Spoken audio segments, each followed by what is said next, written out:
This is a problem we didn't have in Australia previously, or at least, in Australia. Other parts of the world have had problems like this at various times in history. And reading about the things like the Dutch tulip bubble is interesting and probably useful for people in the practical area of economics, and property economics is certainly a part of that. And the South Sea Company bubble, or South Sea bubble. There have been times when economies and the people in them have done silly things. Usually those silly things are associated with good times in the short term, followed by difficult times for the long term after. And there's an interesting book, don't know if they have it in the library, simply called Barren Metal. Barren Metal. It's I won't say a pun, but it's taken from a statement of Aristotle relating to gold, and the way that if you try and take a profit from gold, simply for being gold, inevitably the wheels fall off your economy. And in Barren Metal, it goes through a very interesting history over a few chapters of some major economic crises that have happened through Western Europe, different countries. France, the tulip bubble we talked about, England, and a couple of others. And it explains the psychology of it, if you like. And one of the important things about political economy is that we put a lot more into our understanding of economic doings than merely graphs. I'm using graphs today, but I really want you to get back and think about a lot more than the graphs, back to the human dynamics behind them. That's the really important part. And if you take away nothing else from this subject, I hope you take away a increased awareness of the importance for property economists to understand humanity and the way that it works. The clever things we do, the silly things we do, and the way that sometimes a decision that we make today might feel good today, might even feel good for 20 or 30 years, but it might be doing something which is going to cause a lot of other people, and maybe you in your retirement, to feel bad, and feel bad in such a way that you regret the way you did it. Okay? We're actually encountering that kind of phenomenon in our rising environmental consciousness, where we're aware that there may be things that we're doing to the environment which are going to cause life to be very difficult for our children or our grandchildren or our great-grandchildren. Tim Flannery is concerned about things we're doing today that won't even be felt for 500 years. And he's of the opinion that in 500 years people will be cursing us for doing the things that we're doing to the environment. That's the kind of long-term thinking which I think is very healthy. Just as healthy as being concerned about the future is the importance of understanding what's really going on, because there's no point in being concerned about something's going to happen in the future if science is telling us that it's not going to happen at all. But that's a topic for another day, or at least another class. Okay, in here the RBA was concerned that all of a sudden households were getting into far more debt than they ever had before. The neat thing about getting into debt is that while you're rolling up debt, while you're borrowing, you tend to be also spending, and that's a really nice feeling. I'll tell you what, if some bank was silly enough to give me a loan, let's say of about $250,000, that I didn't have to start paying back for, let's say, 20 years, I'd go out and buy myself a Ferrari, and I would have a marvellous time. That would probably be added into my estate, and my kids might discover that my enjoyment of my Ferrari might cost them a little bit more than the $250,000 that I borrow. But I'd have a good time.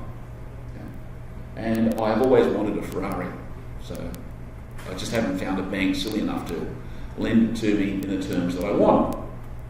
However, the Reserve Bank of Australia was of the opinion that households were starting to do something like that from the early 90s onwards.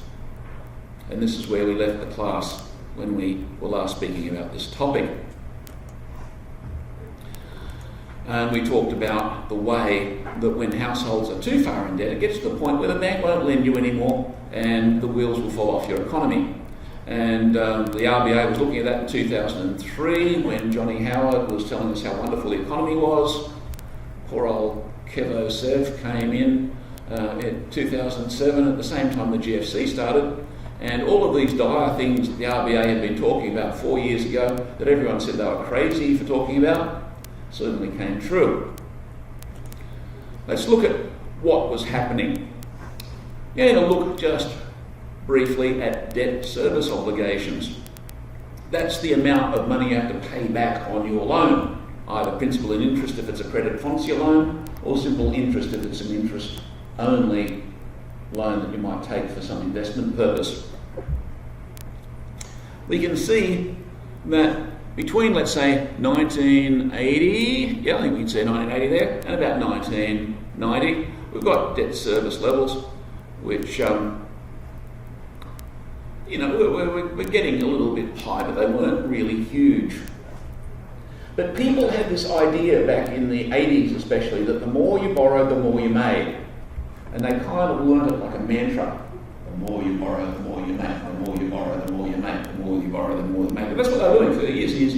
And they were making bags of money. These would be people about your parents' age, roughly. I guess for most of you. And your parents, or even your grandparents, made bags of money by borrowing a lot of stuff. And they learned that and they taught it to their children and they taught it to their children's children. Then 1990 came along and kind of realised that something had to change. But you see, the debt servicing obligations, they sort of peaked because, who was it? The Treasurer became Prime Minister at the time, said we had to have a recession, so he drove the interest rates up. Name will come to me in a moment. And so debt servicing obligations went up a bit. And the economy stopped, and everyone thought that was really bad. About 1990, I was teaching property development back then, and I remember having students, this is like graduate students, telling me how they were getting 100% finance on their development funding, and they thought that was pretty smart. Until someone came along and actually said, "Well, I actually got 110% funding," and I thought, "Oh, I'm even smarter." What that means is you basically go in, borrow all of the cost of your development, plus a little bit of extra to go and pay off your personal debt, and you carry on. You're just going to make so much money out of your development. This was happening around 88, 89. And then, of course, the wheels fell off, the interest rates went through the roof, and the economy stopped. Okay. Now, I would say that for reasons that we might talk about a little bit later, the interest rates were actually unsustainable through the 80s, except for the rising female labour force participation. We saw that last week. And when you stopped being able to increase female labour force participation, that meant that the high interest rates that were only supportable on the basis of having that change happening, they would not be no longer supportable. Okay? And that's what happened in 1990. Interest rates fell, and people were saying, "Oh, historically low interest rates." And they were right, if your history only goes back 20 years. Interest rates around 92, 94 were historically low compared to everything they'd seen in the previous 20 years. And most people don't have very long memories, right? They think 20 years, that's a lifetime. Well, that's the end of it. If you look a little bit longer in history, you find that interest rates that people were crowing about in the early 90s were historically high for Australia. Interest rates in Australia had seldom been above 6.5%. Most of the time they were below 5%. This is from the time when the first fleet arrived up until about 1960. But compared to 13, 15, 18%, which people were borrowing at in the late 80s, when interest rates got below 10%, people were cheering in the streets. Oh, wonderful. And so they went out and borrowed and borrowed and borrowed. So that's what happened. The psychology here is kind of interesting. Because the parents and the grandparents have been saying borrow, borrow, borrow, when the interest rate started, especially when they got below that magic 10% number, people started just borrowing to the hill. They couldn't stop. And that's what happened. So we had this low rates. Now you'll notice that the debt servicing costs actually started to rise again. And so even though the interest rates have gone down, and so the cost of my interest goes down, the number of dollars that the average household was spending on their debt service actually didn't really go down, certainly by the time you get to about 2003, 2004. And they got to the peak of what killed the economy in 1990, and people kept borrowing because the interest rates are so low, and they thought, well, this is wonderful, the interest rates are so low, we can't help but make money out of this. So if you like, the psychology kind of got into the psyche of Australia. Now we get this film. This looks at the same basic graph, same critical amount, which is household debt. And we can see that what peeled out of the graph about 2001, 2002, and the previous one is now drawn forward up to past 2010. And it's one of my little jobs for the near future. Hopefully by Christmas I'll have brought this up to about 2017. I'm getting a little bit lazy. But you'll notice it plateaued and it stopped. And when this started to plateau and some people started to notice it around 2005, people said, well, our economy only works because debt is increasing. That's the only thing that's keeping the economy going. Debt is now stable, and if the economy can only survive with increasing debt, and debt is now plateaued, what's that going to do to the economy? Okay. And that's pretty much the world we've had ever since, up to our eyeballs in debt.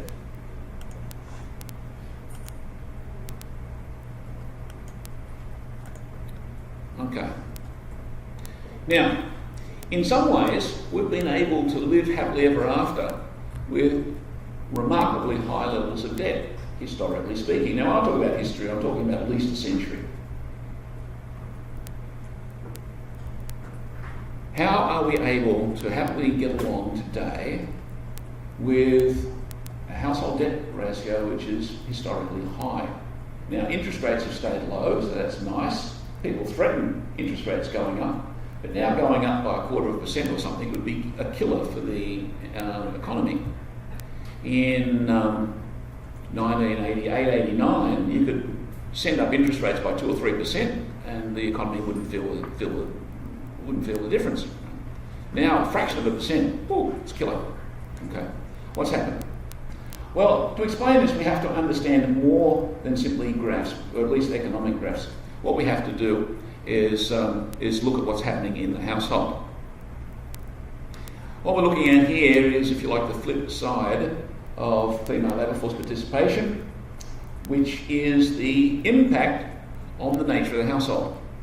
Double income, no kids, dinks. Now that has the advantage that their household now has a completely different economy to what it had in 1960.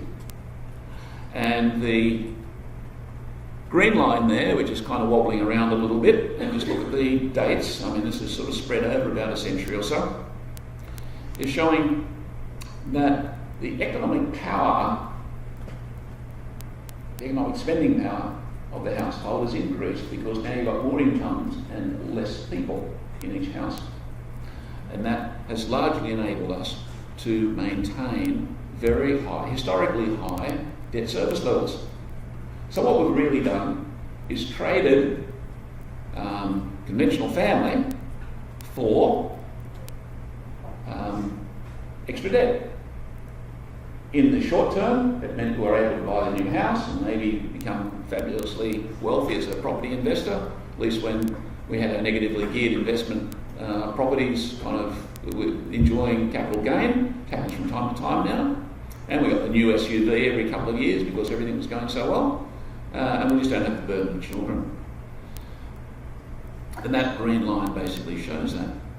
But it gets to a point, you see, where once we've spent all that extra economic power, economic purchasing power, then the debt servicing level, it means that we don't have any further wiggle room, and that means that the capital growth in the property market can't be afforded. I'd like you to think one more kind of dimension to this one. Just I'll take this forward, a graph.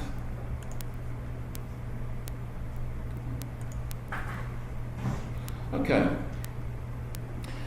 Now this is a graph that basically takes the impact of the household dependency ratio and puts it into the graph that we started this set with, and that's the line here that basically follows up through and then crosses back over again. It's been sort of crossing backwards and forwards ever since. Now, a lot of people like Abelson and Chung, very thorough set of researchers who have been writing a lot on this from Macquarie University.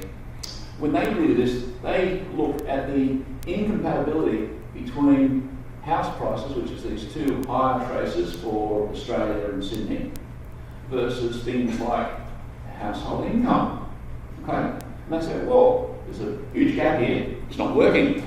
Something must adjust. Okay, it's because Abelson and Chung and others don't bother to adjust for the political economy, the fact that the household has changed. Okay, the society has changed. By the time you adjust that, the curve that we really want to be looking at is this fellow here, which is the adjusted household spending power. And we go back to 1970 and say, okay, let's start that as day one. And we say we've got a certain amount of household spending power. Because during this period, the household dependency ratio was meaning that your household income was actually going further.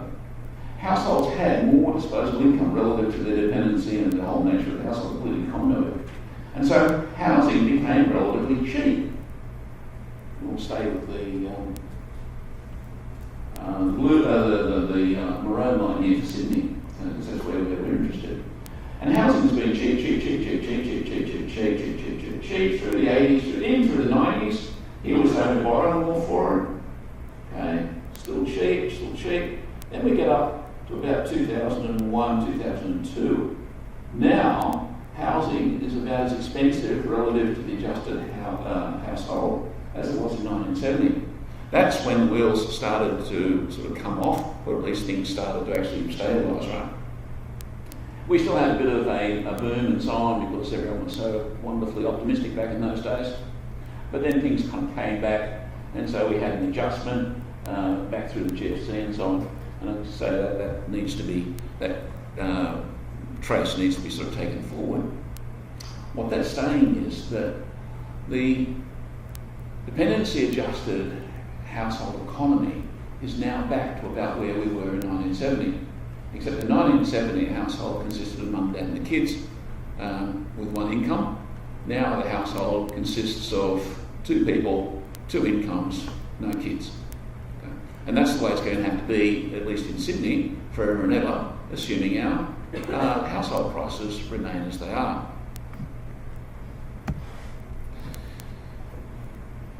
There is actually another variable in here. That basically explained household prices up to about 2007, 2010, something like that. Now you guys know that's a long time ago. In the last few years, the Sydney resi market has also been going through another boom, and that's really fantastic. Now we're a bit past it, and people are getting long faces. Okay. Where did it come from? What supported it? Now we can say, well, it's supply and demand. There's people coming from overseas and buying up all these new units, and that's true. And there are people pouring into Sydney, and that's true. But at the end of the day, if prices are going up, assuming yields are going to remain relatively stable, then it means rents must go up. If rents are going up, regardless of whether people are pouring into Sydney or not, it means that everybody who pours into Sydney and occupies one of these units paying a higher rents. If their incomes, their household income isn't going up, and they aren't really going up a great deal these days, It means that people have got the same income, but double incomes, relatively stable, rents going up. How do you afford that? You don't go live under a bridge. People simply can't do that. At least there aren't enough bridges to live under in Sydney. What do? You tighten your belt. And so that means that if we're going to have capital growth in the Sydney property market, it will come, and I would say it has come, at the expense of standard of living. Out in the little corner of Sydney where I live, I'm noticing that the high-rise accommodation is kind of coming to town. And like a lot of other NIMBYs, I look at it and I think, oh, it's a pity, it's a really nice suburb, and now it's just turning into these high-rise towers of accommodation. Young people kind of can enjoy sort of living, 15 stories off the ground. I kind of like my backyard and all that sort of stuff.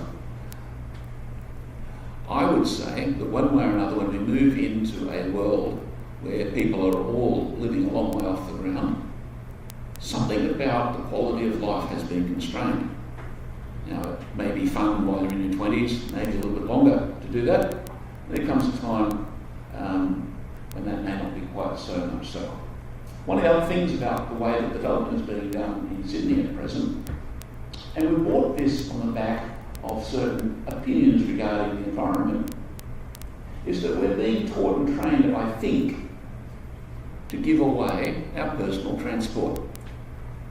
That means that now, to be good people, we have to be bicycle riders, okay, and not have a motor car. And a lot of our new accommodation is being built with that assumption. Very tall buildings built on either side of very narrow streets. And if you look at the car park allocations, it's very, very modest.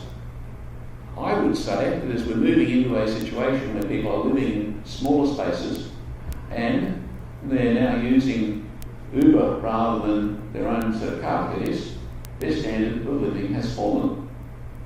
And I think there are a number of other places where we're going to see our standard of living being argued down. Now, the interesting thing about this, and I mean, it's kind of probably a bit of a challenge. I mean, at your age, you can kind of enjoy all of these things. It's a bit of fun to get around with, the go-gets and all that sort of thing. But to run a family is very, very difficult. And one way or another, by the time you guys are my age, let's say 65, or probably 85 by the time you get to retirement age, when you get to that point, you'll be looking around and say, who is going to be keeping the economy going as I retire? You'll be 85 years old, you'll be able to retire, and you'll say, who is going to come in and make the beds and drive the taxis and do all that sort of carry on? Okay? It's going to be very difficult if you've lived your life with double incomes, no kids, because who's going to be the workforce in a generation's time? We're living at a very interesting period in history. The only solution is not only to get foreign investment into Australia to buy our new resi stock. We actually have to get people in from overseas to actually occupy them and to be our next workforce. And so one way or another, I think if the Australian property market is going to remain any kind of robustness through your working lives, you'll have to look very, very closely at the immigration levels for Australia, because we simply don't have enough people popping up to actually fill our existing stock. And as I sort of fall off the perch, which now is a lot closer than it was when I first started telling the story, okay, you're going to have to find somebody to buy my old house or something, because otherwise there's going to be more supply than demand, and you guys are going to not have much job as valuable as what I have you, because there won't be people buying houses, there won't be many people. Get the idea? So immigration becomes very, very important. Okay, so there's a story with all of this. And the story is that we have brought a series of changes of attitudes, and they're very, very important because they go right to the heart of the way we live our lives. And those things have come out with a very profound real estate impact. And those impacts are things which have caused us a lot of joy as they've come in, but they are promising to cause considerable burdens for people into the future. And that's one of the advantages of me giving this class, because I don't have to worry about it. I'm going to be off the boat shortly. I'm going to leave it with you guys. A bit the same as if I borrowed the $250,000 and bought my Ferrari. Okay, that's about as far as I want to go with this now. But I would like you, I hope it's given you something to think about and a direction to take interest in as you look at the market in future. In particular, you'll find that the better you get to know me, the more you find that I don't like the words supply and demand. I find them an absolute cop-out. And the reason is they don't really tell you anything. If you're really going to be ahead of the game, and I'd like you all to be ahead of the game, okay, I like my graduates to be better than the UWS graduates or wherever. I'd like you to be able to sort of, put on the X-ray glasses and see behind what is happening to supply. And when you tell a story, it's not in terms of, supply has gone up. It's rather such and such is happening, which is causing more people to want to buy stuff. Well, you don't just simply say, it's demand has increased. It's the household has changed, or more people are coming in, or this, or that, or something else. That's the more interesting story. You don't need to use the word supply and demand. It's a bit like me coming in and saying, well, the answer to all the problems in the real estate world is magic. Really easy solution, isn't it? And if I lived in a particular part of the world or a particular part of history, people would believe me. Okay?